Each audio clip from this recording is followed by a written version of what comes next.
Yes, people, what is good? What is good, people? What's going on? Match reaction.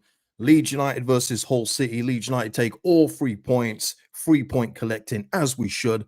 And we beat the Hull City 2-0. Another clean sheet in the bank and some good performances out there. I mean, we're going to speak about the first half as well, but there was some good performances out there. And you just think as well, this is just the beginning. A lot of these players are still gelling. A lot of these players are still getting to know each other, getting to know the system. And I think there's more to come. I know there's more to come. So happy for the goal scorers as well. And we're going to get into that today. But people, this is a good weekend. Transfer window is done and this team is going to cook this season. I'm so confident. I'm very confident with this team. I'm not going to lie. Very confident. I think this we will get promoted this year. Not just off the back of this, but we're going to get into the squad and everything else and just look at the bench. And we've got a couple players out. Look at the bench. It's good, people. It's good. Sean saying dominant. Yeah, it was. I mean, without being spectacular, I would say at points in the first half, and you do have that thing anytime opposition comes forward. Uh, we always feel a little bit at risk, just with certain players that we've got. But when we've got the ball and we're moving it quickly, no one can touch this team. Not one. Not one team can touch this team. Maybe Burnley, Sheffield United might attest to that. But when we're moving at full flow with the personnel that we have, we're good. We're absolutely good. Yeah, two strikers scored today. They did, and we're going to speak about them. We're going to give both of them their flowers today. He is a proper striker. It was only a matter of time. And I told you guys, you know, last week when he had that man of the match performance without scoring, I said he knows once he scores, that's it. It's just going to start rolling from there. And up until that point as well, he was brilliant. He was absolutely brilliant in linking the play. He wasn't getting the opportunity, so he was coming deeper, linking up the play. He put one through to Aronson, who could have done possibly better with his opportunity. But what goal scorers want is goals. And Mateo Joseph wants to score goals. And you saw that today. The desire to get the goal today was brilliant to see. And we're going to speak about that more. You know what I mean? There was loads of, actually, the assist for the goals, both goals were brilliant. So we're going to speak about that. People, housekeeping, just like the video before you go, as you come in, or if you're watching a replay, as you're watching a replay, subscribe to the channel, and of course drop your thoughts and comments on the game today below. Oh god, I did have the super thanks. People have been very good with the support lately. I'm not gonna lie, you guys, the community I've built, you guys are really showing out the support, so thank you all for that. And super thanks on the last video, David Roberts and Genghis Khan's mom. So thank you for the super thanks on the last video, guys. Much appreciated. Um, so yeah, who's this here? Yeah, I mean Dat Day. I mean, this came up earlier, Dat Day. I don't know why it's come up again. Did you like unsign and then rejoin again? But either way, thank you for becoming a member. Theo, who's also a member of the channel, saying all the new signings look like welcome additions. I know one game isn't much to judge off, but I like what I saw from all of them. Yeah, it is.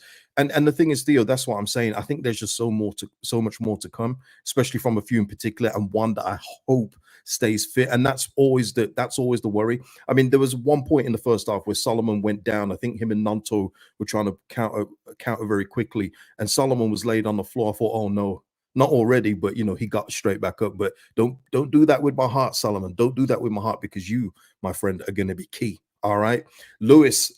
Roman Gnonto is scary. Look, people, let's get the team up. Let's get the starting lineup up today, because I would say before the game, I was like, okay, Gruev is in there. We'll see how he's operated. I had a feeling that he was going to be given more license to roam, and he did. It was much like the Portsmouth game rather than the previous few where he's been stuck next to Ethan Ampadu. I would still, and I think I've got to be honest though with the Gruev spot. I do think once Tanaka is up to speed, I think he's going to take that spot. Obviously, Joe Rothwell, again, there's a conversation there, but this is another game in a row where Joe Rothwell isn't starting, and this is a very favorable home game against Hull City. With all due respect to Hull City, this is a favorable home game, and if you're going to get one defensive midfielder in there and a more, attack-minded eight, it would have been today. And Joe Rothwell, yet again, stapled to the bench until late on.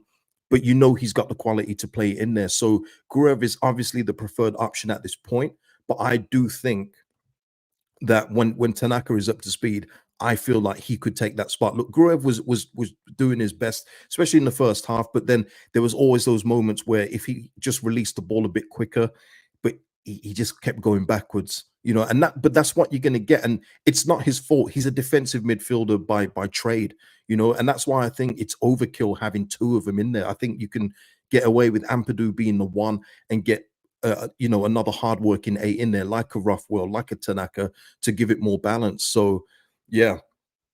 Um, yeah, Mike saying Tanaka over Grove all day. And look, and please, this isn't nothing against Grove. I think he's a capable deputy to Ampadu, but I just think in these kind of games, if we're playing Burnley people and you're playing Ampadu and Gruev, I kind of get it. But when you're playing Hull City at home, I think we can take the initiative and get another body on there who's a bit more attack minded, who can release the ball a bit quicker. But that's it. I do like Gruev though, and I'm glad he's still here. Big time, big time. Yeah, Lewis, that's Peru. Yeah, and we're going to speak about that. We're going to speak about that because I've been speaking about that over the last couple of days, haven't I? So we are going to get in. We are going to get into that. Yusuf here, need more balls in the box for Joseph. Takes up great positions and uses physicality. Yeah, and you saw that for the goal. But Yusuf is right. That is just one thing I wish we would do a bit more, people. And I guess we can work on it as the games go by. But just get the ball in a bit quicker. When we're on the defense, it seems that teams against us get that ball in the box a bit quicker, get shots off a bit quicker. We're just always trying to find that opening. And if we could just release the ball quicker, as we saw today with our two goals, no one's touching us. But when we allow oppositions to get back into their camps, it makes it a lot more difficult to break down. So yeah, that would be good for Joseph as well. Because you saw him, Fox in the box, man. He will take those chances, man. Take those chances. Yeah, it was. It was poor service for Joseph in the first half, but that's what I'm saying. He then takes the initiative and drops a bit deeper. He then becomes the link-up man and allowed like Brendan Aronson to go through. I think Willie Gnonto as well. So when it's not going right for him, he's not just sitting up there sulking. He's not thinking, when's the ball going to come to me? He's like, okay, I will take the initiative and come out and do so. But what you want with Mateo Joseph is him in the box, finishing those opportunities. So get the ball into him quicker and he will score goals. I have no doubt about it. Ian True saying Solomon and Ramazani look hot. They do. And we're going to speak about that. We're going to speak about that. Something about Tanaka. Yeah, yeah. Little cameo today, but as he gets up to speed, that's why I think, Grev's spot might be up for grabs. But look, people, look at the starting lineup, speaking about this. Please tell me in this division. I looked at Burnley's team today, and we'll speak about their result in a bit. But there is no team in this division to me, even Sheffield United in total, that can put out a team like this and still have Dan James that's out. Not even on the bench. Dan James isn't here. Out hurt. Look at this lineup: Solomon, Gnonto, Joseph, Aronson, Ampadu, Rodon, Strouk. By the way, Strouk yet again, he seems to be just. There's no other way I can put this. He just seems to be getting bigger with every game. He just seems to, his stature on the ball, the way he roams forward with the ball is just getting more confident by the game. I love to see that from Big Pascal. Love it. But look, and Furpo as well at this level. Let me make that clear. Bogle, and by the way, Bogle, brilliant today. I thought Bogle was much better defensively today. Liam Miller was trying his, usual. Let me have a good game against Leeds thing, and Jayden Bogle said, "Nah, not today, mate." Liam Miller got free maybe 2-3 times. Bogle had it under control today, so really good to see Bogle to get back in a defensive way. We know going forward Bogle is the bee's knees. He's good. He's going to be good for us. But it was good to see him have a good defensive game, and it looked like he had made a concerted effort to do that as well. Because once moves broke down, he was one of the first to jog back into his position. So obviously the coaches and everyone else has been working with him with that. Good to see it come into practice as well. He is, man. He looks really good. Yeah, a few of you saying about Roden. Yeah, I mean, yeah, his yellow card. It was like for which one, wasn't it? It was like, for which foul do you want it? But look, Joe Roden for me, it's one of these things. I thought he was brilliant last week. I thought he was back to being big Joe Roden last week. But look, him and Pascal, I wouldn't swap that partnership for any in this division. We'll just give it time. Look, we got an international break, which is quite annoying. I would love us to, continue this momentum we're on at this point in time. But I've got no concerns about Joe Roden at this point in time. That's just me personally. If you do, let me know it in the comments as well. Listen, someone said it about Melier. Again, I want to give him his props as well. Yeah, Isaac with the super chat. Thank you, Isaac. Pleased with Millier today. Saved the first shot. Yeah, and it was a good save as well. Real good save from Elan Millier. I mean, but that's the problem, isn't it? With look at what we're having to praise that he saved the first shot, but he did. He did what he was supposed to. He did his job well, and there was a couple of other openings as well that he saved. So good. That's all you need from Millier. Just do the basics. That's it. When the ball does come through to you at some point, just make the save. Don't make it complicated. Just do what you have to do and move on. There was a few distribution errors. There's one where he played a real bad hospital ball to Ampadu, which was, that could have been a catastrophe. But just be average, Melier. Just do that and you're cool. Yeah, that's what I mean, Dan. Yeah, just mentioned it now. Crazy pass, absolutely crazy. But yeah, cut those things out and you'll be okay. Yeah. Does Ampadu's voice get tired of yelling at bow-headed Melee decisions? Look, I know what you're saying there, JTEX, but it will work both ways. Ampadu will make mistakes at times as well. And then he'll get cussing out by somebody around him, probably not Melier. But it is one of those things where you just have to keep the ball away from him. That's the best way you get the best out of Eli Melier. Just don't let him see a lot of shots on target and he'll be okay. Yeah, Neil saying here, team was strong the whole game. Subs just added to the team. Yeah, let me just there's a few supers and members here. Let me just get those in. William Morrison with a super chat. Thank you, William. Mateo looked like a proper striker we've been missing for years. Big facts. Zombie Cat, who's a new member of the channel. Salute to you, Zombie Cat. Thank you for the support.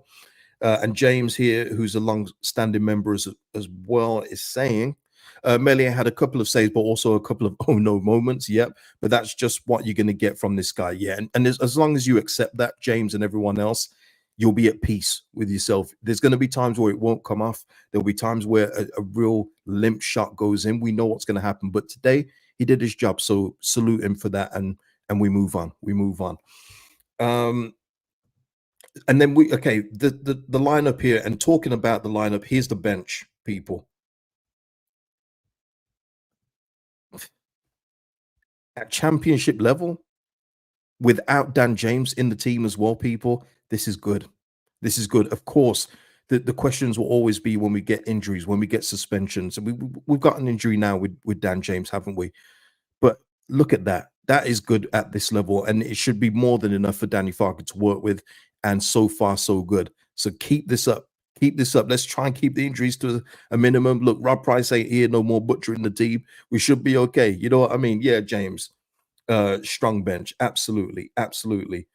And Michael here saying Ramazani, yep, like the look of him, very offensive. Yeah, and again, he's just bedding in, isn't he? Very new. He's going to get more game time at some point as well. There's just a lot to like about this team, people, and that's why I'm so buzzed for this team and finishing in the top 2 this year. Obviously, we're going to keep these results coming, get a consistent run, but I think we are more than capable. I think maybe we won't even surpass the beautiful 90 points we got last year, but I think we're going to do more than enough to finish in the top 2. And we're going to get to other people's results in a bit. But let's talk about the goals, people. Yeah. And Scott just saying as well, I didn't even mention him. Schmidt was there today, obviously, in the crowd, but Schmidt's not even on the bench, who I think will be utilized more than Sam Byram, in all honesty. So, and then you got Max Verber on the bench as a centre back. It's ridiculous. Darren here saying credit to Aronson. He worked his A double snakes off. Yeah, Aronson again, and he played in the 10 up until there was substitutions made. Then he went out to the left. But that's what I was saying. That's what I've been saying about Brendan Aronson. Whether it's going to be him or when everyone's fit, Gnonto in the 10, it's going to be a different kind of role than Jorginho. It's going to be a different kind of way of trying to break down the opposition. And I thought Brendan Aronson, yet again, was absolutely fine today. I thought he was good. Could have maybe taken the chance better for the Mateo Joseph put through, but I thought he was good. And that's all you want from Brendan Aronson. You just want him to perform at a level that you know he can actually perform at. Cut out all the silly diving and running into people trying to win free kicks. And he was good. Oh, by the way, Solomon, I think he would have learned. I've spoken about this from early, when players from top leagues come down to the championship. There was one point in the first half where he felt he had his shirt pulled and he just stood there waiting for the referee to blow his whistle. Referee just said, nah. And Solomon was like, oh, it's those moments where those kind of flair players, those creative players, are like, oh, so I don't get that in this division. And I think he had that come home moment for him. But other than that, Solomon, beautiful today. Absolutely beautiful. And let's talk about the goals. And as AFV says, a like costs nothing. If you haven't liked the video, people, please do. Helps me out, helps the channel out. Algorithm, algorithm, algorithm. But John Knox here, Solomon's cross today. The work he did down the left, wonderful. And that is what you're going to get from him. This is the whole point of why that is such a good signing for us at this level. If he is fit, he's doing that pretty much nearly every week at this level because these defenders can't handle him. He's too much. He's too much. And as long as he stays healthy, it's going to be a good old battle between him and Ramzani for that left-handed side. These kind of things excite me. I love when we have options like this. I know a few of you love when we just have one player per position and that it's just theirs. I don't like that because it doesn't breed any good competition. This breeds excellent competition. And this, and by the way, just to let people in, because I know people talking about when I say about Farke not playing loan signings, Manor Solomon is a very costly loan signing. We have taken a big old portion of those wages from Spurs, so he will get opportunities to play. Unlike the sign of, say, Joe Rothwell, who is here because Bournemouth have no use for him. And he knows he's going to get a tad more football here than he would even get a sniff at Bournemouth. So that there are differences in between loan signings, and I hope I've just helped differentiate that as well. But Solomon's cross and the movement and the finish execution from Mateo Joseph, his first goal. I said to you guys as well, I feel like he's going to score this week, and he did it. He did it. I'm going to, congratulate my boy, man, because that was sensational. That's all he was missing. That's all that was missing from the performance last week, and he was confident. He said, I know when it starts, it's going to come. A big pause, but you know what I mean there. I'm paraphrasing here for you guys, but he knew it. That's what I love in my strikers. I love killers. I don't like people that try hard and do their best. Me and you on the stream, everyone in the chat, we can try hard and do our best, but that doesn't mean we should be up front for Leeds United. Mateo Joseph has got the quality. He's going to be going away with the Spanish under 21s. And I'm not, going too far ahead, but you look at the Spain main team and you still got Iosi Perez and people in there. If Joseph just continues the working hard, continue improving on his game the way he is, hey, there's a chance, a little bit of a chance. You know what I mean? Lewis here saying Prophet KG predicted the starting lineup too. Mink here saying Solomon deceptively quick. Yeah, I mean, the thing is with Solomon, Ming, is that was part of his game, but obviously the knee injuries may have taken like a shade of pace off him. But I think as he gets more comfortable, as he trusts his knees more, because you've got to think with these kind of injuries, especially the knee injuries he's suffered, it's more of a mental thing. It's more of I hope I don't just jerk it on, I've got to be careful with this language. What's going on? I hope I don't like tweak my knee here when I stop and turn and everything else like that. And if as he gets on the run of games, I think that speed will come back with the confidence that he'll build. So yeah, we've got a real good asset on our hands here who can help fire us into the Premier. I know Lewis, pardon self, man. Look, it's one. I couldn't think of it. I said tweak, didn't I? I changed it to tweak. I didn't mean that. You know what I'm saying? Oh, man. Michael here saying Joseph near post trademark run, need a player to exploit the space he creates at the back post. Yeah, that's another thing we need to improve on, because sometimes when the ball misses the first man or the one in the middle, there's never someone on that far post just ready to smack one in. One of those. So I would love to see that more. But look, guys, it's early in the season and we're still unbeaten in the league. You know what I mean? And we are going on a real nice run here. I feel it. Next game after the international break is Burnley. That should be a good test. We'll see if they can regroup, because it's going a little skewy for them at the minute. But we won't be the ones that they pick up their mojo against. Much like Southampton last season. Remember that? Russell Martin literally like one game away from the sack. Then they beat us. Then they go on an unbelievable run. No, we're going to step on people's necks this season. It's our time. All right, it's our time. I'm sorry, guys. I tried to remix the words. You know what I'm saying? But you know what I'm saying. Pardon self. But yeah, and then the second goal. Let's speak about Joel Piroe, man, because his name being. Let me just take a sip of this lovely Red Bull here. Thank you to our Red Bull people. Isaac saying, KG, I think your 15 goal prediction for Joseph might be conservative. He could easily go past 20. Maybe so. But Joel Piroe, first of all, Junior Firpo, that ball was delicious. That ball was absolutely sumptuous. It just cut Hull City open. And that's what I'm talking about. When we play the balls like that and we're not allowing people to get back in position, we are unstoppable. But that ball from Junior Firpo was wonderful. But the cultured finish on his right foot, by the way, by Joel Piroe, was lovely. And I've spoken about this week, especially in light of the whole Joel Piroe plus cash for Gus Harmer thing. You either have two choices. You either sink or swim. You either let it get on top of you that you've been offered out by the football club in order to facilitate another move, or you say, you know what? You're trying to get rid of me. Let me show you what I'm about. And he did that today. That finish was wonderful. Just pure beauty in the bottom corner, tuck sharp settings. Lovely from Joel Piroe. And we know he's capable of that. And you see that position where he took up from Junior Firpo's ball. That is where he should play. That is him. He's not in the box striker. He's not a fox in the box. He's not an out and out 10. He's a 9.5. And I know that annoys people because of it's modern football, but he's a 9.5, and that is how he gets at the best positions. And that finish was wonderful. Really happy for Joel Piroe. I'm a big fan of him. He just needs to stay confident, not let things get on top of him, but he needs to use this week as fuel for the rest of the season, and he will be one hell of an asset. Neil here saying you just know Piroe is going to score that cool head and time.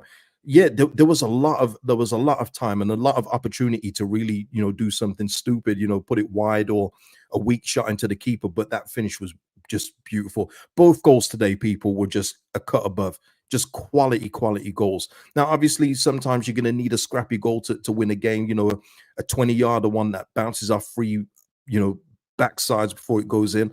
But it was good to see some quality football today. But that's what we've got, people. That's why I'm so confident with this football club, this football team. We've got the quality in the ranks. We really do.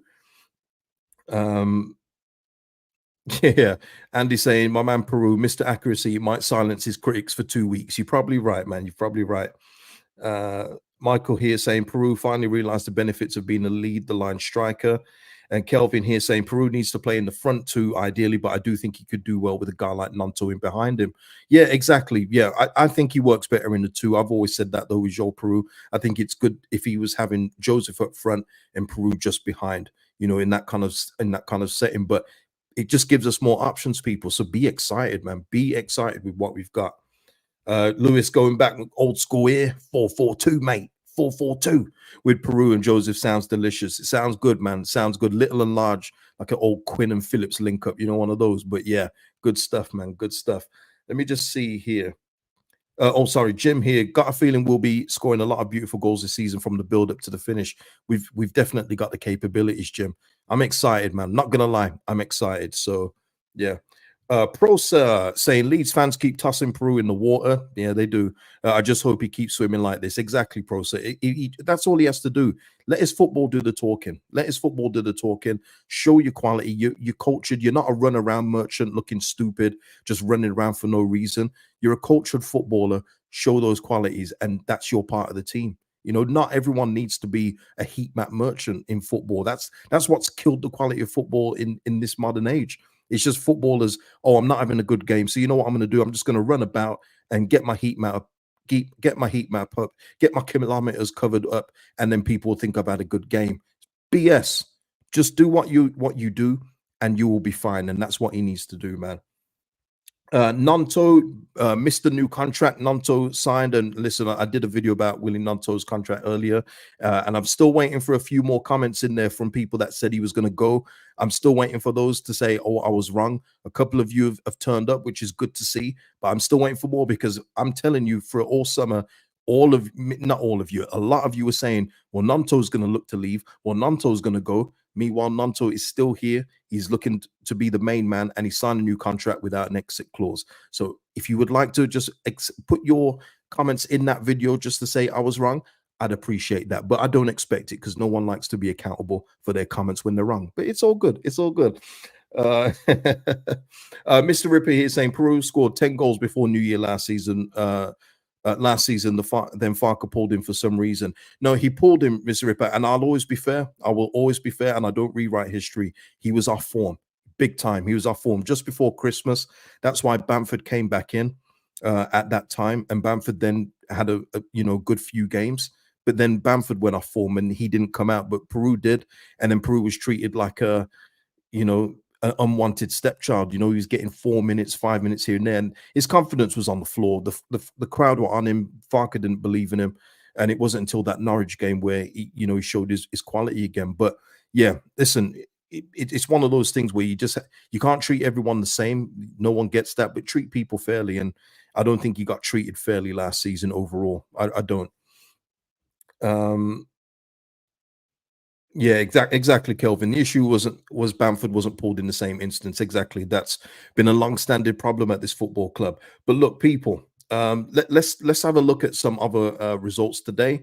Let me get these up, and while I'm getting those up, please hit a like if you haven't already. Now, we already knew about the Luton Town result from yesterday. Oh, yeah, no, Luton Town could be sticky for them this season, but yet again, Burnley today earlier today as well. And I think Blackburn had a player sent off pretty early. Yeah. So Burnley had about half an hour or over half an hour with 11 against 10, and they still couldn't put away Blackburn, who, in all fairness, is still unbeaten. And shout out to Blackburn. Still got a couple, people that I know at Blackburn Rovers. They're doing okay to start, but I would have expected Burnley to take all 3 points. But you've seen with the not turmoil, but with the upheaval at Burnley with all the players out. They managed to keep Brownhill. They managed to keep a couple of their better players, which still makes them a very dangerous outfit. And maybe they, fix that up over the international break, but that's more drop points for them, which is why I'm so happy that we've taken all three, because this was a theme last season, wasn't it? It doesn't matter where it is in the season, whether it's early or late. If we are not taking maximum points while other people are dropping them, we end up in the same position that we did last year, and we've got to avoid that. We can't do playoffs again. So it's good to see us taking advantage of that. Sheffield United play tomorrow against Watford. We'll see what comes of that. And this is the table, it's still early, people. It's still early, of course, very early. But fourth place for now. Sunderland, West Brom are doing all right so far this season. But of course, there will be drop-offs here and there. You know what I mean? There will be drop-offs. Kieran saying Sunderland bubble yet to burst. No, they're doing well, man. I give them full credit. 1 goal conceded, 4 wins. That's something to celebrate. But we've seen this with Sunderland before. They usually start off well, but then they drop away, don't they? But we shall see. Give them credit for what they're doing so far. But more to the point, 2 wins for us, 2 wins in a row, clean sheets on the board. We're doing what we should be doing. As long as we focus on ourselves, then we can look down at everyone else and go, oh, is that what you're doing? And not really care as much. You know what I mean? But yeah, and just a few more on the results, by the way. Sheffield Wednesday still having trouble scoring goals. Ever since that first game of the season, it's been very, very sticky for them. Oxford getting a win. Sunderland winning, and Derby. That's another one.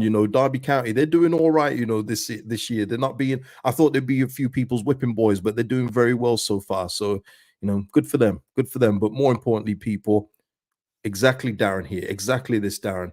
Don't need to bother about anyone. Just keep on racking up the wins, and as long as we do that, people, we will be fine.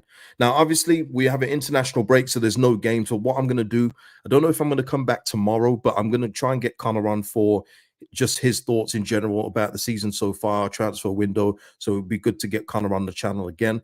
And then we'll do other things as well during the international break. I won't just leave you cold. You know what I'm saying? I will be back, of course. But listen, people.